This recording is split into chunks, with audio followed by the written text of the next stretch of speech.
I mean, we were there. We were the people who, among many others, failed to deal with the power structure in the way that it needed to be dealt with.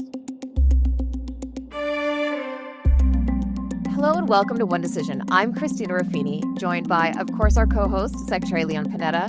And today we're speaking with Professor Robert Reich. He has served in 3 administrations, including as Secretary of Labor under President Bill Clinton, during which Time magazine named him one of the 10 most effective cabinet secretaries of the 20th century. That's quite a moniker. We're going to talk about his new book, coming up short, about global economic policy, President Trump's tariff policies, and why he may or may not regret NAFTA. Maybe we'll slide in a little AI and some universal basic income while we're there. So, Professor, thanks for joining us. We really appreciate it, and welcome to the podcast. Well, thank you. I'm delighted to be here, and especially with my old friend Leon Panetta. And Leon, it is always a true treat to be with you and to talk with you, and we've had some great discussions over the years. We really have, Bob, and it's a great pleasure for me to be with you and to be able to share this platform together. But more importantly, to share a great friendship. Bob Reich is one of the great patriots I've had the honor of working with in many jobs. And he's somebody who's truly devoted to the American dream, which is something that I've had a chance to live. Bob's had a chance to live. And what we'd like to see happen is others having the same opportunity. So, Bob, great to be with you. Well, kind of in that thread, you've written this book and it touches on that topic. And you talk a little bit about how the boomer generation didn't really set up people my age for economic success. It's a bit of an apology. I think it's important to understand that Donald Trump is not, by himself, the source of a lot of the problems we're now dealing with, the crisis we're now in.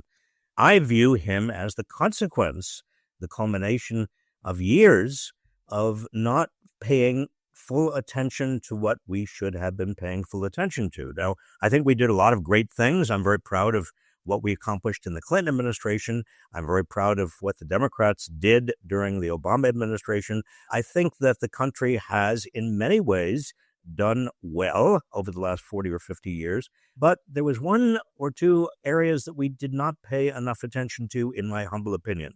One was inequality of income and wealth. The other, related to that, is the corruption that flows from money coming from big corporations and very wealthy individuals into our political system, which has increased dramatically over the past 40, 50 years, and I think has contributed to people's sense that the game is rigged against them and their vulnerability to a demagogue who came along and said, well, I will be your tribune, your voice. Leon and I both are old enough to remember how this all began. When I first got into politics, there was not all that money involved in politics. And at the same time, the typical CEO, for example, wasn't earning vast multiples of what the typical worker was earning. There was not that degree of inequality. But what I witnessed and experienced is that widening inequality of income and wealth also correlates with widening inequality of power, which correlates with widening inequality of, the degree of corruption. We see payoffs that are essentially legalized bribery to many, many people in Washington, both Democrats and Republicans, that makes it more difficult for them to do their jobs for the people. You talk a lot in the book about NAFTA.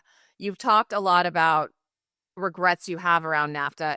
How did NAFTA happen, and what do you wish you'd pushed back harder against? What were the issues with that, and how did that set us up to get kind of where we are economically? We came into office, and NAFTA had already been, the North American Free Trade Act had already been pretty much negotiated.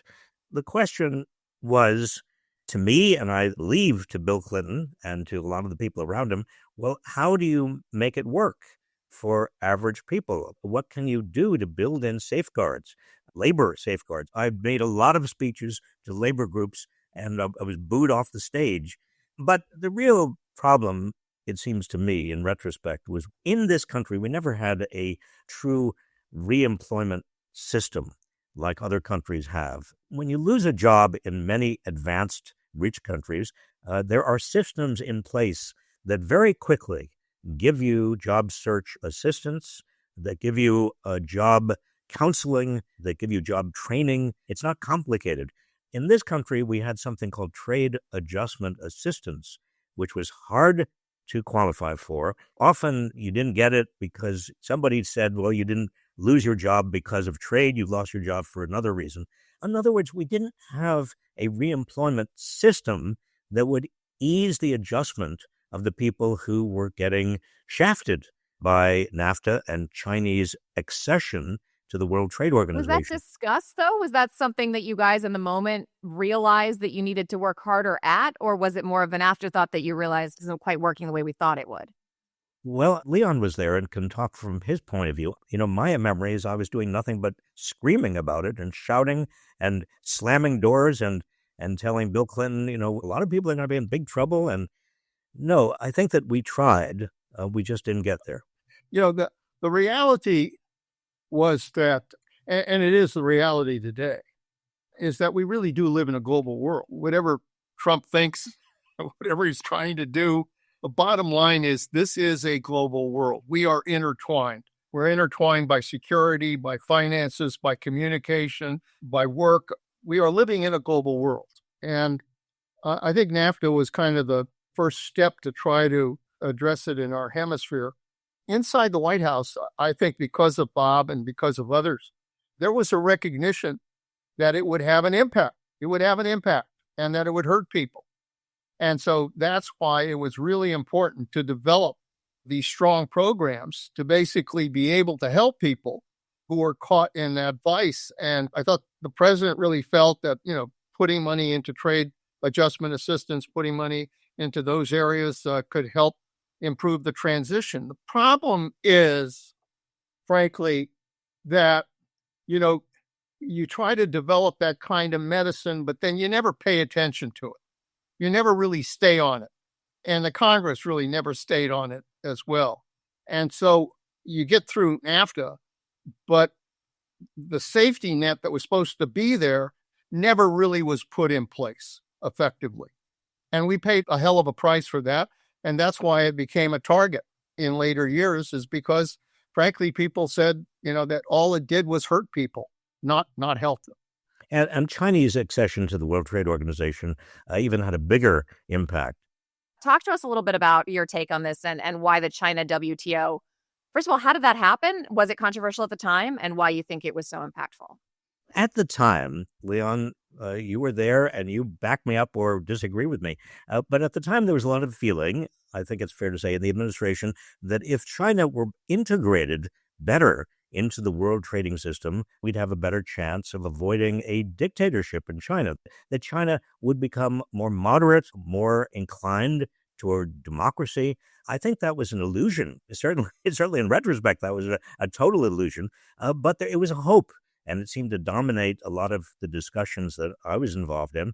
But we didn't really see the tidal wave of inexpensive products of manufacturing goods coming from China that would displace so much of American manufacturing. The other part of the answer, to me at least, is that American manufacturing is not any longer going to produce a lot of good jobs for two big reasons. Number one, you've got technology that is basically automating almost all the jobs inside manufacturing. If you look at factories, the few remaining in the United States, numerically controlled machine tools are doing all the work. You don't have a lot of people along assembly lines. It's not labor intensive any longer in manufacturing.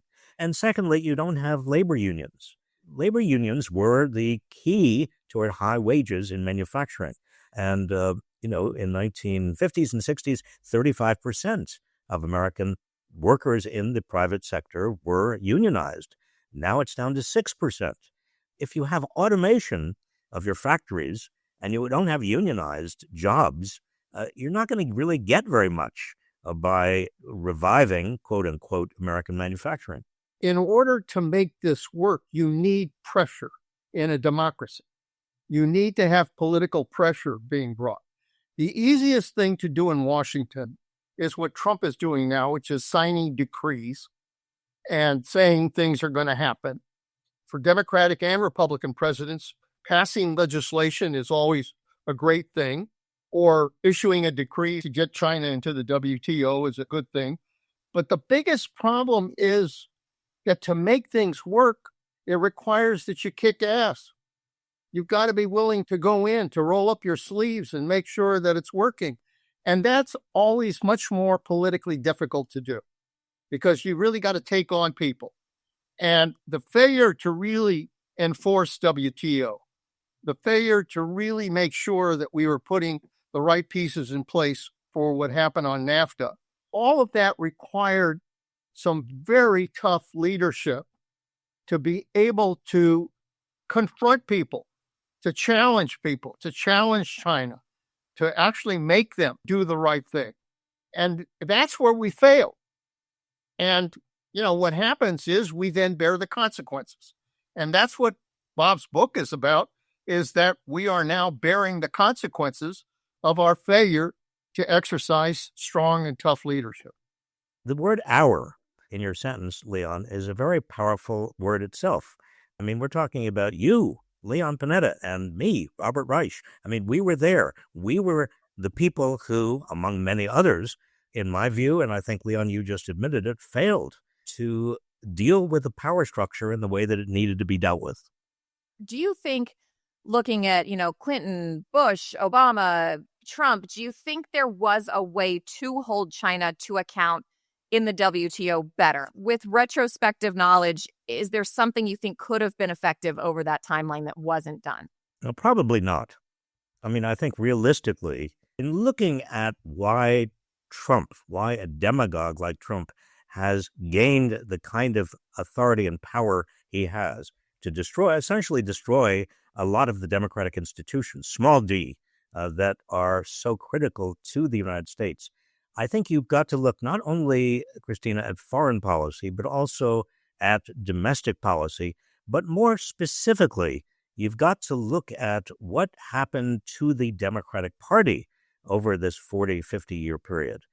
The problem occurred in the 70s, 80s, and 90s when, in my view, and this is just my reading, big money, big corporations, and also very wealthy individuals dominated the Democratic Party such that even antitrust law was relegated to the backwater. We saw monopolization become a big factor in the economy. It is now a huge factor. Labor unions became a tiny factor, in part because corporations were allowed to bash unions and destroy unions and fire people for trying to form unions.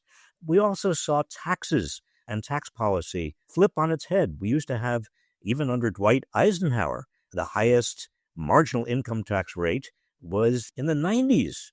The richest people were paying at a marginal rate 90% of their income in taxes. Well, after the 1980s, we saw that the rich were paying less and less, a lower and lower tax rate, to the point where now we have a tax system which even Warren Buffett says is completely unfair. His secretary is paying much higher tax rate than even he is.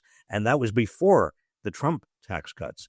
To me, it's a sad tale because I think that there's nobody really representing the working class and the middle class, 70% of whom are working paycheck to paycheck. They have no savings. And the Democrats have turned their backs on the working class. The Republicans are just putting out cultural populism, nonsense, about immigrants and about the deep state and about transgender people. I mean, it's all calculated to be red meat to the working class who are confused and angry and upset about not being able to get ahead, even though they played by the rules. But the Democrats have not really been willing, in my view, to tell it like it is, to get, big money out of politics, for one thing. The thing that discourages me more than anything is that Democrats are basically running an anti-Trump campaign. Anything Trump does is wrong. But the American people are hungry for a party that can explain to them what is their vision for where this country ought to be. What kind of America do we want for the future? What kind of jobs? What kind of opportunities? What kind of things should we be advocating? And that's not there because They think you win by basically kicking the other party in the rear end. That's what politics have come down to. I want to ask about the tariffs, the way they've been rolled out, specifically the tariffs on countries like Canada and Mexico. The interesting thing about this is we talked about NAFTA. During Trump's first term, he renegotiated NAFTA into what is now called the USMCA. Part of that was, I don't want to say it was done with the blessing of auto unions, but they kind of brought some of the auto unions on board and said, like, let's do this in a way that works for Detroit, right? Because Detroit was coming back from the big crash and it was doing well and they didn't want to screw it up. And so you have these U.S. auto companies who, parts of these trucks are made in Canada, parts of the trucks are made in Mexico. Sometimes an American-produced car, quote unquote, will have crossed those borders multiple times in the process. This was a system that, by most accounts, was working for one American industry that was still functional. And then you get the tariffs. Trump keeps saying other countries are going to pay these tariffs. What is the theory, if there is one, behind why this could work, and why do you think it won't work? I think there's a very simple theory here, and I think it's a simple truth. Number one, tariffs are taxes on American consumers, and they are regressive taxes because lower income people have to pay a higher proportion of their income in order to buy the stuff that they used to be able to buy without a tariff. But secondly, the arbitrariness and the capriciousness and the mercurial nature of setting these tariffs. Remember, Article 1, Section 8 says this is supposed to be Congress's authority, setting the terms of trade. But Donald Trump has said right from the beginning, no, I have emergency powers wherever they came from. Because of what? Because of the trade deficit? I have emergency powers to set each of these tariffs, these consumer taxes, the import taxes, wherever I want. And again, I think the underlying goal here is Donald Trump wants more and more power vis-a-vis every actor in the world. He wants every actor in the world to come and be a supplicant, to kiss his derriere, to be somebody who Donald Trump can dominate. I think they would argue it was a negotiating tactic, right? They wanted to shake up the thing and get people to the table so that they could negotiate a better deal, right? We negotiate a better deal for whom or for what? The problem is that they weren't interested in really trying to negotiate a deal. This was a power play by Trump to basically raise hell. And he's been trying to put tariffs in place for a long time. It goes back a long way. And now he had the opportunity to do it, and he's doing it. And he's doing it as a power play, and it raises hell. They argue that that puts people in a negotiating position. The problem is the way our system works. What you do is you talk with these people before you send a torpedo at them. And you say, this is where I think, we need to negotiate a deal. That's the way we usually deal with Mexico. It's usually the way we deal with Canada. It's usually the way we deal with other countries when it comes to trade, is we sit down and have a long discussion and negotiation over what would be the right policies to put in place. That's not what's happening here. He's basically said, I'm going to raise your tariffs 20%, 30%, 40%, 50%, and I'm going to do it by a certain date. He puts a gun at their head, and he expects them basically to capitulate. And some of them have capitulated, some have not. So what's happening is it's raising hell with the American position in the world economy. It is undermining our position in the world economy. If we go abroad, there isn't a country abroad that understands why the hell he's doing this. It is not in the world of rational diplomacy that we are accustomed to. A moment ago, you also alluded to letting our trading partners know in advance what you're going to do. Don't torpedo them. This is different. This is a matter of torpedoing for the sake of torpedoing. This is a matter of creating chaos for the sake of chaos. Machiavelli understood this. One of his principles in his manual for the prince for gaining power was to be and act like a madman, so nobody would know what you were going to do next. and everybody would be afraid of you because they didn't know what you were going to do next. That's exactly what Donald Trump is doing. But what can Congress do to reassert control over trade policy? And isn't part of the problem that successive Congresses, Republican and Democrat, have ceded so much power to the White House that now a lot of these policies are possible? If you were in Congress right now, what would you do? What can you do? Don't look to Congress to do it. The courts are probably the only check right now that is, in terms of our constitutional system, it's the only check that is doing its job, trying to do its job. But even there, the Supreme Court basically is not something that's totally reliable in terms of whether or not they're going to stand by the law in these cases. So we are at a time when, very frankly, the president is unchecked. Well, I think the Democrats face a very interesting dilemma right now because we're not in the same place we were last March, but we're in a very different place. We are much closer to an authoritarian takeover of the United States. And maybe the Democrats should not enable that. I think the question really is how the Democrats use the bargaining leverage that the public doesn't even know they have. For the public in general doesn't even know there's a Democratic Party. I mean, for all the passivity and the quiet, I do think that the Democrats have an opportunity here to be heard for the first time in 8 months. When you look at the current environment, we talked a little bit about the fact that you can say you're going to reshore manufacturing all you want, but those jobs don't exist anymore because they're automated. My job is now getting automated. All of our jobs are now getting automated. Is that a good thing or a bad thing for inequality, do you think, the rise of AI in the workforce? The way I have categorized jobs is you have making jobs, that is manufacturing. You've got thinking jobs, that is mostly professional jobs, lawyers and doctors and accountants and so on, and journalists. And you have kind of personal service, caring jobs. And I think that the making jobs have been automated already.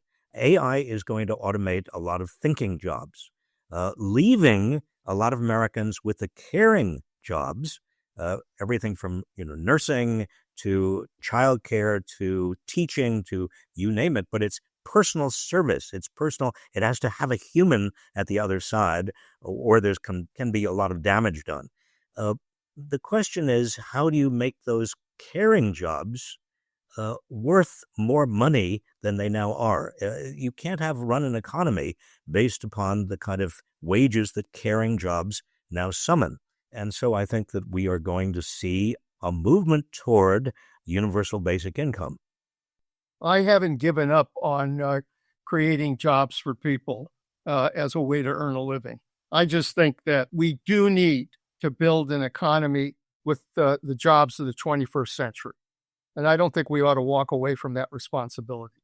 Yes, AI is going to be out there, but the reality is, like every invention in our history, I think we've always been able to come up with having to develop the skills that you need in that kind of world. And I think that's what we ought to be focused on, is how do we develop the jobs of the 21st century so that young people will have the opportunity to be able to have a job and to be able to have the ability to enjoy the American dream that both of us are all of us, I think, are concerned about. And so I'm not prepared to give up on that. Look, AI is moving fast, but at the same time, I'm still not convinced that AI is going to be able to succeed at replicating human thinking. I really am not. I teach in a university where computer science is a big deal, and we have a lot of graduate students in computer science. They are not getting jobs. Now, this is real. I mean, we can talk at the theoretical level, but I want to just point out that the AI is already changing the job market dramatically for a lot of these graduate school professional people who never expected that they would be automated out of jobs. I really do think that a future president ought to think long and hard about a national service system for our country, that we ought to be able to provide jobs to young people and require service, whether it's in conservation, whether it's healthcare, whether it's education, whether it's other areas or whether it's in the military, and then provide a GI Bill of Rights that gives them the money they need in order to get an education.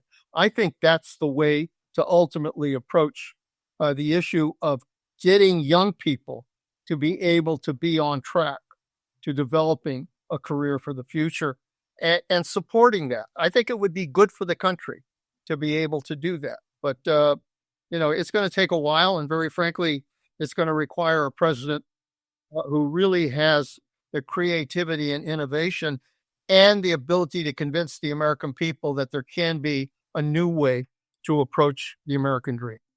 If you were back in charge and you could initiate one policy that you think would be the most effective in either undoing some of the things you say might have been a mistake or just improving economic equality and the standard of living for average Americans, is there one policy you think could have the most impact on everyday lives?